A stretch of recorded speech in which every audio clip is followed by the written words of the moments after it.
We're back at it on the 76 Series Rebuild, and we're down at Adrenaline Off-Road Centre, Pakenham, one of the build partners for the series. Now, Jeff and the guys at the Full Drive Workshop have worked their asses off to get to where we are, and we are ready to start talking about some of the major components going into this build. We've got some gear from Red Arc, from MSA, some awesome wheels and tyres from Bob Jane, and a whole heap of little bits and pieces inside that you're going to be impressed with. So let's get into it. Starting up front, Juzzie chose to go with Bushranger Revo winch. It's a 12,000 pound winch, comes with synthetic rope. Now he chose that because it has no service requirements. So for him, very easy, he can use it when he wants to, and he should find it super reliable. Now it's wide and it has a wireless control as well. Pairing with that, some Nighthawk driving lights. Now these are adjustable for the tone or the whiteness of the light. So you can go from a yellow light down to a white light. Really important if you're driving in Alpine conditions, change to yellow, much easier to see. He's got 3 aerials from GME. He's got a Cel-Fi Go inside the car, which is a mobile phone reception booster, really handy in the outback, AM, FM radio antenna, and of course one for his UHF. Bob Jane T-Marts supplies the wheels and tyres for the entire Hema fleet. Now this particular 76 is running ammos. Now these are 17x9 alloys, and they've got a very high load rating, which is super important for a GVM upgraded vehicle like this.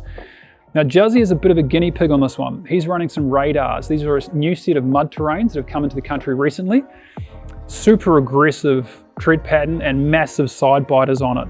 The expectation is these will do really, really well off-road. What we want to know really though is what they're going to sort of wear like and how noisy they're going to be, which is often a complaint with muddies. So we'll find out soon. Now in terms of rear bars, there's really only one option for a 76, and that's a Hema. Now this is actually still the original bar that was on this when Juzzie started the build, but it's had a new lick of GXL silver. What really matters is what's inside.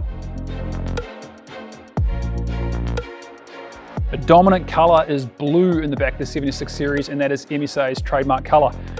Now we've got a set of drawers in the back. They are made to fit the 76 series and they fit like a glove.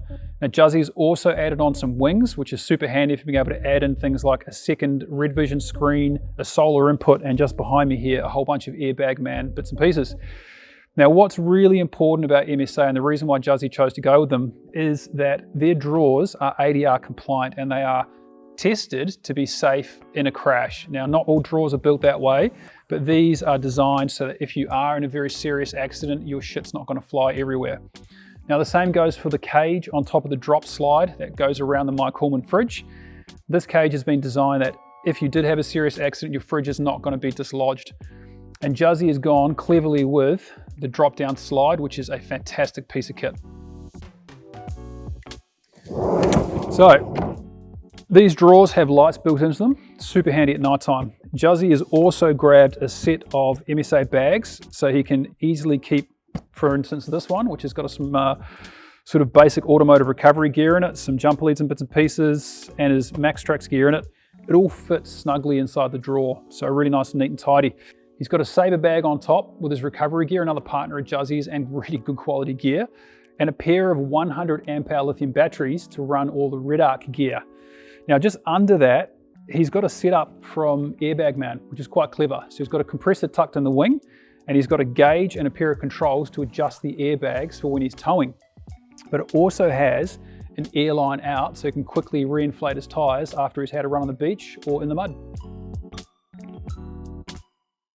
Those two 100 amp hour batteries are charged by Red Arc's best gear.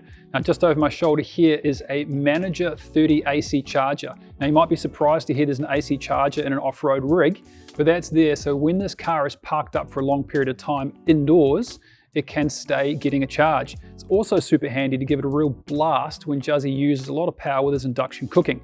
Now I say induction because he's got a 2000 watt inverter up in there, and he runs a hot plate to just feed the family. It's a pretty good setup. Now to control it all, he's got the TVMS Rogue, which is Red Arc's latest version of Total Vehicle Management System. He can read his info off a screen here, plus a second screen up the dash, which I'll show you in a minute, or off an app, which is super handy. Inside Juzzie's Cruiser, it has pretty much every accessory you could ask for. He's got an iPad mount that he can run an iPad on, and he runs 4x4 Explorer, plus he also runs an HX2 Plus Hema navigator. That's his navigation size sorted. Comms are by GME, as we know, and he's got a Zoleo as well, which is a really handy satellite communicator that he can, if he needs to, use as a personal locator beacon. There's a lot more going on in here though. What really stands out is a Red Vision screen up top. From the screen, Juzzie can turn his fridge on and off, plus the exterior and interior lights, plus he can monitor his state of charge. Super handy. He's also got a pair of gauge pods on the A-pillar. Now these I'm a huge fan of. It's a more accurate temperature display as well as a state of charge. So if he knows his BC-DC charger up front is feeding power to the batteries in the back.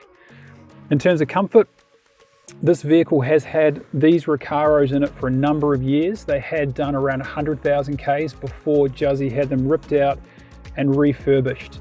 He'll report on their comfort after a few thousand Ks in them, but initially they are a lot better than factory.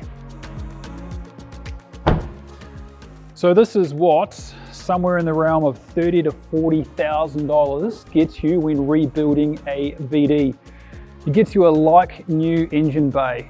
This is probably the cleanest it will ever be, because this is probably the last time this engine will need to be rebuilt. So Jeff and the team at the Full Drive Workshop have taken care of that. They've also done the gearbox, clutch and bits and pieces. There's a lot in it. They helped us a lot. Juzzie's got a new GT turbo on this, so it should spool a little bit better and produce a bit more boost. When it's fully tuned, we'll find those numbers. And matched with a little bit more boost and a bit more airflow from that GT turbo are some Denso injectors, common rail injectors supplied by DCA. Now Denso are the factory choice from Toyota, so we know they're reliable and they will last at least another 150,000 Ks.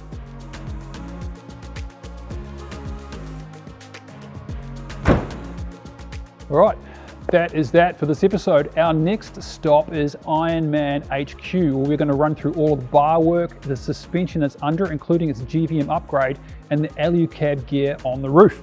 So stick around, make sure you subscribe, and if you enjoyed this, please do like it. As everyone says, it does help the algorithm and it helps us a lot.